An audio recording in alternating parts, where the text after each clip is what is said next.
Dinepensa naman ni Budget Secretary Butch Abad ang panukalang 2016 National Budget.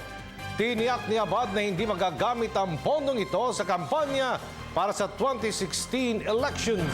Si Jervis Manahan sa detalye. Hindi pa man tuluyang naipapasa, kabi-kabila na ang kritisismo sa 2016 budget ng bansa. Ayon kay Senadora Miriam Defensor Santiago, bloated at ambitious o mas malaki ang hinihinging budget kumpara sa kailangan. Mahigit 3 trilyong piso ang 2016 budget na nasa deliberasyon na ng Senado sa ngayon. Mas mataas ito ng 17% o katumbas ng 447 billion pesos kumpara sa budget ngayong 2015. Katakataka raw ito lalo na't nagkakaroon umano ng underspending ang administrasyon.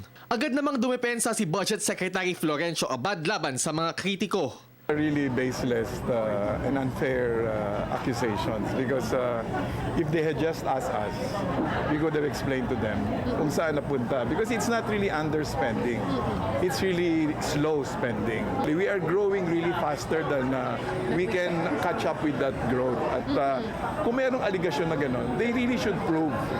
You know, because these are all speculations at alam naman natin panahon ng election ngayon at it's all convenient and easy for people, you know, to make accusations like that. Giit niya, hindi raw magagamit sa politika ang naturang pera. Hindi gagamitin yan sa kampanya. In fact, for 2016, they're saying the 2016 budget is geared for the elections. Sa usapin naman ng mga lump sum appropriations, sinabi ni Abad na 3 lang ang lehitimong lump sum sa 2016 budget. Ang Calamity Fund, Contingency Fund, at pondo ng lokal na pamahalaan sa mga proyekto nila tulad ng pagmimina at paggamit sa likas na yaman. Mas lumaki rin daw ang gastos ng bansa lalo na sa pagbubukas ng K-12 program ng Department of Education kaya nararapat lang nataasan ang budget. Hindi ho tayo nagtaas ng buwis, maliban ho dun sa sin tax reform.